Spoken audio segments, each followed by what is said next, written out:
This old sugar shack is where we have chainsaw enthusiast get-togethers. It's not pretty, but it works. But the subject of the day is, does it make sense to have these old saws here? Take a little bit of elbow grease, or go buy a brand new Poulan, like this one right here. And Bob brought that Poulan up. He also brought that really nice Homelite XL925. That's another one of my John threads. So we're going to sort of explore that concept. Given the option, do you spend $100 on a Poulan or $100 on something like that? Typically, with those old Homelites, they're going to need a carb kit. They're also going to need fuel lines. The fuel line from the fuel tank back to the carburetor is almost always rotted out on those. Well, there's about $15 worth of parts.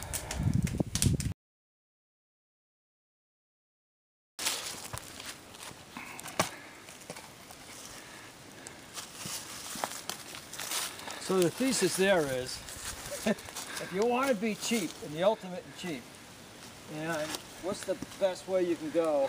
A lot of people don't want to spend $600–700 on a pro saw. Go to the discount stores, the box stores, and they buy these cheap Poulan things. And they will cut wood, but they don't really last. They don't come with a great bar and chain. So you have to figure you're going to replace that pretty soon. The old Homelites and Macs were sold by the gazillions. You can have really good running examples for $50 to $75. So, not saying that anything that doesn't put wood in the truck is wrong, but if you really want to be cheap and you want a really rugged saw that's going to take a pound and cut a lot of wood, then looking at some of these old American classics versus some of the box store stuff, that's today's experiment. We're not saying anything's right or wrong. We're just saying this is an alternative route to go if you want to be cheap. This saw I got for 20 bucks. The blue Homelite that's in on the table I got for a 6-pack of Sam Adams. So, you know, and it's still a lot better than buying these. A lot of people, because I see it in the store all the time, you know, people buy this kind of stuff and they have kind of the theory that, well, you know, I'll buy one, I'll get a few years out of it and throw it away. But you do that a couple times and you've really spent the money that you could have got a good set anyway. But the ultimate in being cheap is getting things like this. And when we play with it a little bit later, we'll talk about some of the realities of running these older saws. But we're going to have a little fun with it today. I would say that a caveat to the old saws is something along these lines. More than cosmetics, what really has to be in place to make it a viable option is good compression and spark, and have all the parts and pieces. If the saw's got good compression and it has spark and all the pieces are there, chances are it can be made to run for elbow grease and not a lot of money. And the person who has the mechanical skills to do those repairs would probably be better off with something like that 925 or that McCulloch than they would be with a Poulan Pro. Especially if the firewood they're cutting is bigger, 20 inch and above. And that's kind of the case for making. Now, having said all that, I have to say there's a case for the Poulan Pros and that class saw. And as Bob said, it's not Poulan we're talking about. We're just using that as an example of that homeowner class saw. A person who's got nothing but brush in their front yard and might cut one tree every 2 years, Poulan Pro makes perfect sense. We're talking about the person who bought a wood stove and doesn't have any cash left to buy a decent saw, but still has wood coming in that has to get cut and split. That makes it a little bit different. That's when you start having to decide whether you go small and cheap or older, bigger with elbow grease. And now the lines are blurred. But I think that's our point. That's our discussion. The Poulan Pro for about 150, 42cc new saw. McCulloch Pro Max 60, that was a $20 saw. The blue Homelite XL12, that's about what, 58 cc's? Yeah. I think they were 54. There was two different sizes. The XL12s were like 54, 55 or something, and then the Supers were one size bigger. I think they're like 58. Either way, you can get those things for under $100, and they're about the most reliable saw ever built. And then these 925s, I happen to like those. I ran those for quite a while. Pro saw of the era. Person though, you know, eBaying or finding one in the swap sheet. What do you think? A good running sample for about 150? Yeah, eBay and places like that, the prices are driven up. If you find one locally, this guy, simple example. He was an older guy, it was too heavy, he couldn't run it, it was worthless to him. When you go to eBay, there's going to be a lot of people in there driving up the prices. But either way, that saw for 150 and something like that for 150, you're going to see real time on a real chunk of log what you're going to get for your money if you spend the same amount of money on a new saw versus one of those oldies. And the premise here is a person who has a few wrenches and some mechanical skills can take some of these old chunks of iron that were really, really well built in their day and get it running and have a lot more saw, a lot more capability for the same money spent on one of these Poulans. So anyway, take it away, Bob. You can start out with the 42cc saw. We're going to make a cut.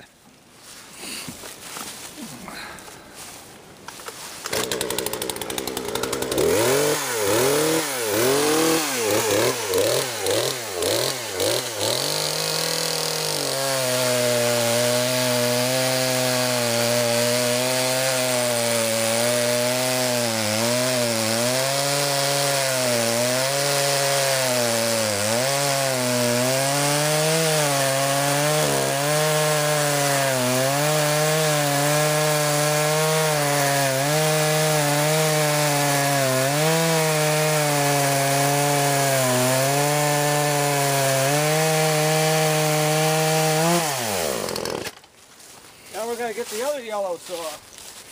Next up, McCulloch.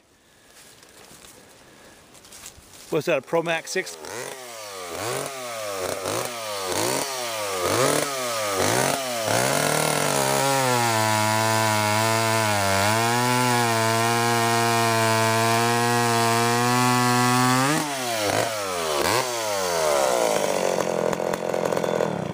Now we'll go to Old Blue. Now we're going to go to the six pack of Sam Adams saw.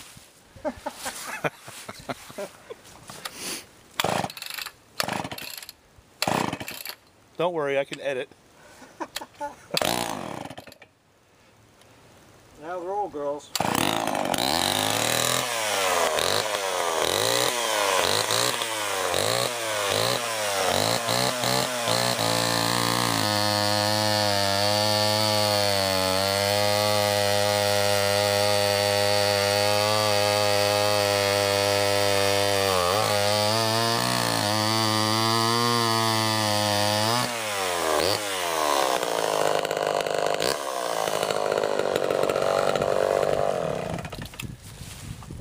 And now we're going to go for a saw the same amount of money as that Poulan.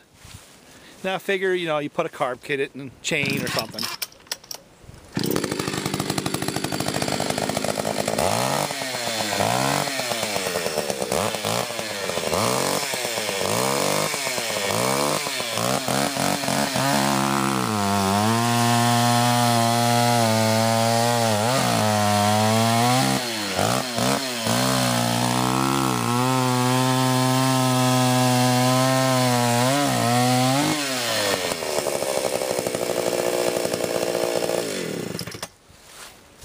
Well, as the saying goes, there's no replacement for displacement.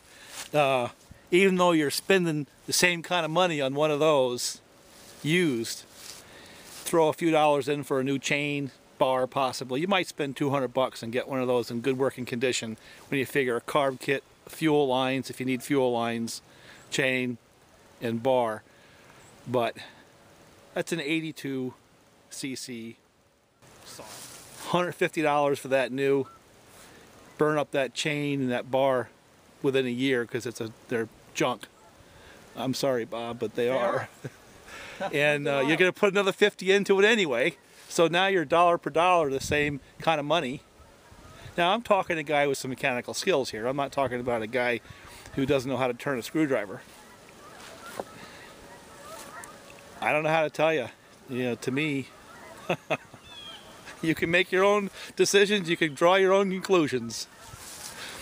Have anything to say? Any more to add? No, but we got all the old iron out. We're gonna just cut up this little bit of wood that we got.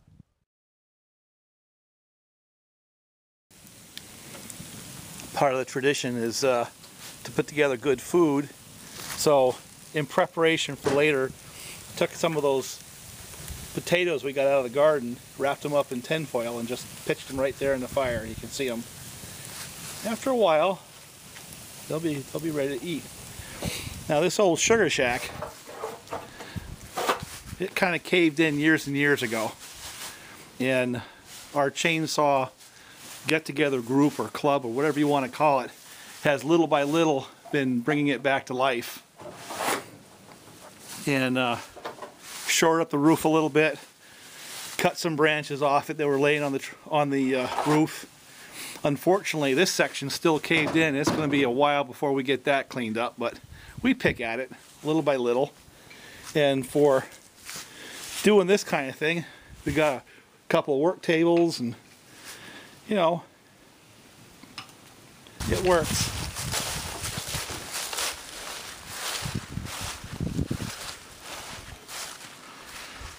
Yeah, that's the sugar shack right there.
In my case, it was a no-brainer. I bought these old saws and did a lot of milling work, planks for stalls and barn work. There's just no way. There's no way you could do that kind of work with a Homeowner type saw from Lowe's. You know, anything under 60 to 80 cc's just simply is not going to do the kind of work I did. So I was able to get these old saws and actually do some real heavy cutting, heavy work. The kind of work that a professional saw was required to do. And so for me, it made no sense at all to waste my money on the plastic saws, the under $400 plastic saws.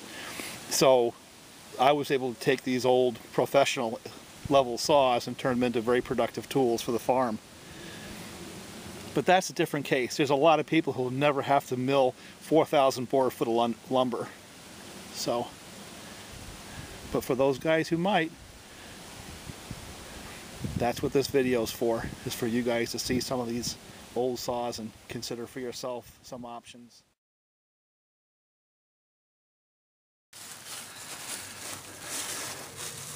Well, this is going to be our project for this afternoon, using the vintage saws. Bob and I are going to actually do what's a typical job on the farm. It's a blown down tree, and I'm going to want to cut a saw log out of a can, drag it up, but also we got to cut the top out of it and pull the top up so we can turn it into firewood. So on the other side of this root ball, which is pretty huge, there's a tree, and that's what we're going to do. But a little word about safety, which is a word that hasn't come up yet today. But now that we're actually going to be working instead of playing, we got to, especially with these old saws without chain brakes, got to have chaps, ear protection, eye protection. Because this is actually going to be a job as the camera swings around to the tree. We got a little bit of a project ahead of us here. It's all up in the air. Now, a couple of things to look at right here is you notice we have a sprung tree. So one thing we have to do really quick is to de-stress situations like that, because that's the kind of thing that can get a person hurt really bad. So we de-stressed that one tree right there, and Bob's going to take it down a little further, and then we're going to break out a saw log if we can.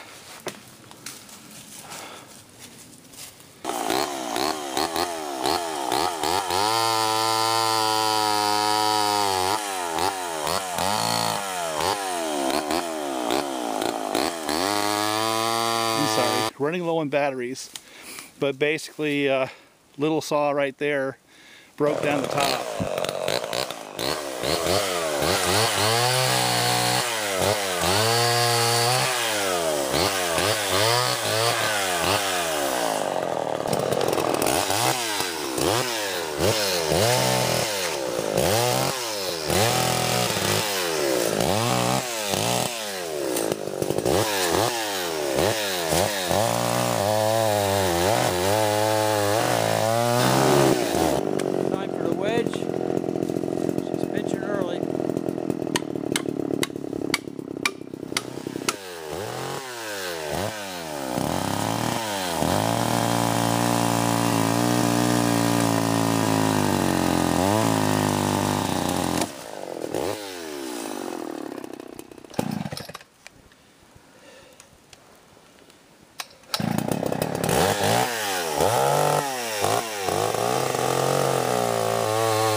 Battery's just about shot here.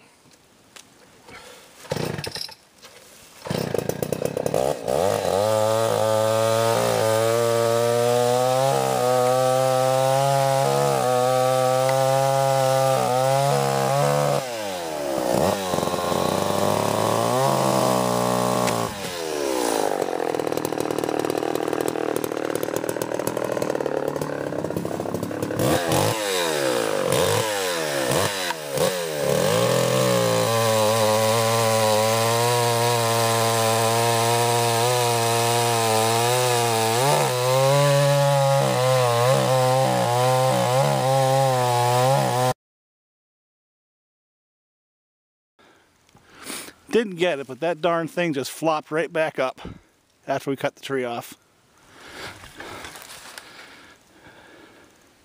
It would have been a hell of an action shot. We just run out of batteries.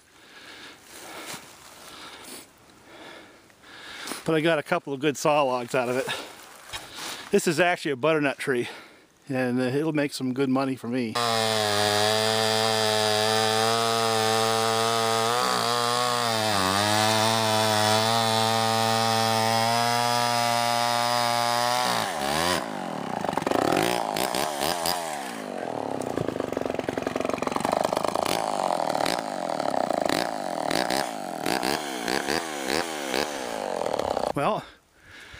I guess this is a case in point. Old saws did the job.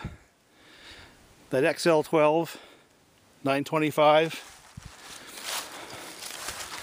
and that hatch-in wedge helped out. You could see that. And then, of course, breaking down the top. The only thing left to do is to skid the thing.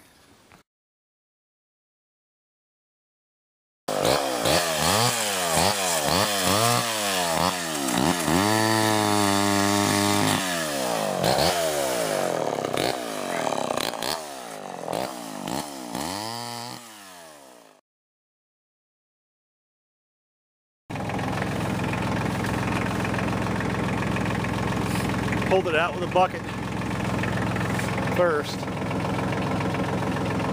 I can turn around and back up to it. Meanwhile, Bob's up there with that little saw, making me a path to the road. Well, we're going to hook onto it and pull it out. I like to leave about, a foot of log where I hook my chain. Just one loop, and then right to the drawbar hook, drawbar chain hook like I have in my other videos.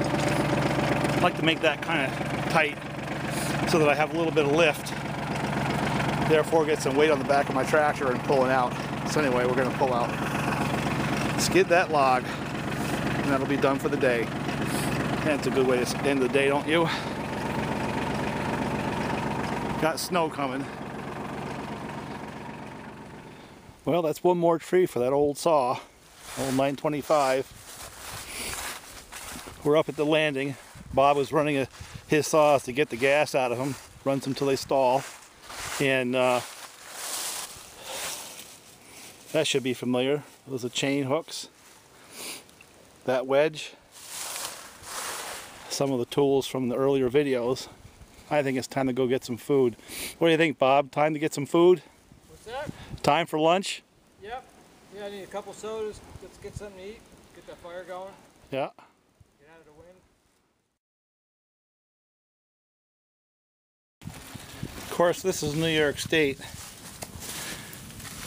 You leave your hot dogs out to thaw on a day like this, and this is what you end up with.